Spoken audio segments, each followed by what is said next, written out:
இறைவன் அவனிடத்தில் நாம் கேட்கக்கூடிய பிரார்த்தனை துஆவை நாம் எப்படி கேட்க வேண்டும் என்கின்ற வழிமுறைகளை தன்னுடைய திருமுறையின் மூலமாக நமக்கு அல்லாஹ் சொல்லிக் கொடுக்கின்றார்.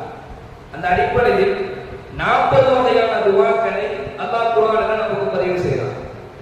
திருக்குர்ஆனில் 40 வகையான துஆக்கள் அல்லாஹ் நமக்கு சொல்லிக் கொடுக்கிறார். என்ன இப்படி எல்லாம் நீங்க கேளுங்க.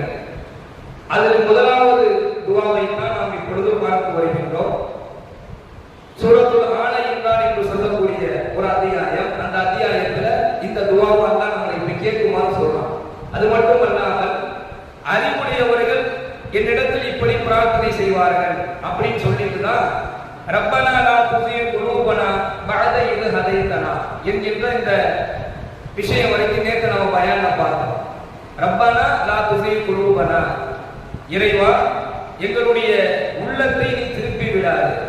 ரப்பனா லா துஸிக் குலூபனா, இறைவா என்னுடைய உள்ளத்தை நீ திருப்பி விடாது. பஅத இத் ஹதைதனா, நான் நேரான வழியில போனதுக்கு பின்னாடி என்னுடைய இதயத்தை என்ன செஞ்சிடாது, என்னுடைய உள்ளத்தை மறுபடியும் நீ தவறான பாதைக்கு நீ திருப்பி விடாத என்பதாக நீங்க என்கிட்ட துஆ கேளுங்க நல்லா சொல்றாங்க. இந்த நேரான வழினா என்ன அப்படின்னு சொன்னா, சில மனிதர்களை நம்ம பார்க்கிறோம். சில நபர்கள் நல்ல தொழுகக்கூடிய ஒரு சூழல்ல வந்துகிட்டே இருப்பாங்க. நல்ல ஒரு தொழுகையை தினந்தோறும் அந்த பக்தியினுடைய அந்த நேரத்தை தவற விடாம தொழுகக்கூடிய ஒரு சூழல் இருந்துகிட்டே இருக்கும். நல்லா தொழுதுகிட்டே இருப்பாரு. திடீர்னு என்ன செஞ்சிருவாரு, தொழுகையை எடுத்துவார். ஏன் விட்டாருன்னு அவருக்கே தெரியாது. திடீர்னு அந்த தொழுகையை இல்லாம போயிடும். பள்ளிவாசல் பக்கமே வர மாட்டார். திடீர்னு ஒரு இபாதத்தை செஞ்சுக்கிட்டே இருப்பாரு. திடீர்னு என்ன செஞ்சிருவோம், அந்த இபாதத்தை அப்படியே கைவிட்டுவோம். திருப்பி அந்த இபாதத்தை நம்மளால தொடரவே முடியாது. நிறைய தான தர்மங்கள் செஞ்சுக்கிட்டே இருப்பாங்க. திடீர்னு விட்டுருவாங்க. ஏன் விட்டாருன்னு அவங்களுக்கே தெரியாது. இப்போ இதுதான் ரப்பனா லா துஸிக் குலூபனா, யா அல்லாஹ் எங்களை நேரான பாதையின் பக்கம் நீ செலுத்தியதற்கு பின்னாடி லா துஸிக் குலூபனா, ரப்பனா லா துஸிக் குலூபனா, எங்களுடைய இதயத்தை நீ திருப்பிடாத. நாங்க நேரான பாதைக்கு போனதுக்கு பின்னாடி என்ன செஞ்சிடாத, என்னுடைய உள்ளத்தை நீ திருப்பி விடாத என்பதாக நாம் அல்லாஹ்ட்ட கேட்கிறோம். தொழுகை என்பது ஒரு நேரான ஒரு வழி. நாம் செய்யக்கூடிய இபாதத்துகள் என்பது நமக்கு இறைவன் காட்டக்கூடிய நேரான வழி. நாம் செய்யக்கூடிய தான தர்மங்கள் என்பது அல்லாஹ் நமக்கு காட்டக்கூடிய ஒரு நேரான ஒரு பாதை.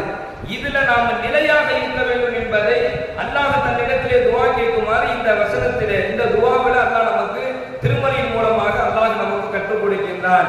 ஏன் சொன்னா ஸல்லல்லாஹு அலைஹி வஸல்லம் அவங்க சொல்றாங்க, அல்லாஹ்வினுடைய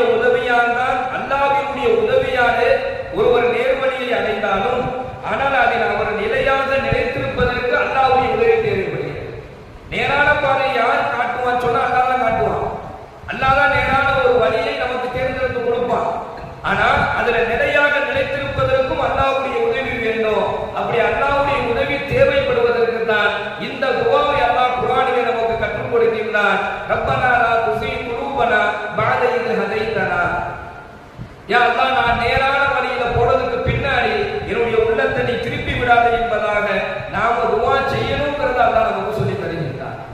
இரண்டாவது அந்த துஆவிலேயே அடுத்து வரக்கூடியது வஹபலனா மில்லதுன்க ரஹ்மத்தன், அல்லாஹ்விடத்துல ஒவ்வொரு நாளும் அவருடைய அருளை நம்ம கேட்டுக்கிட்டே இருக்கணும்.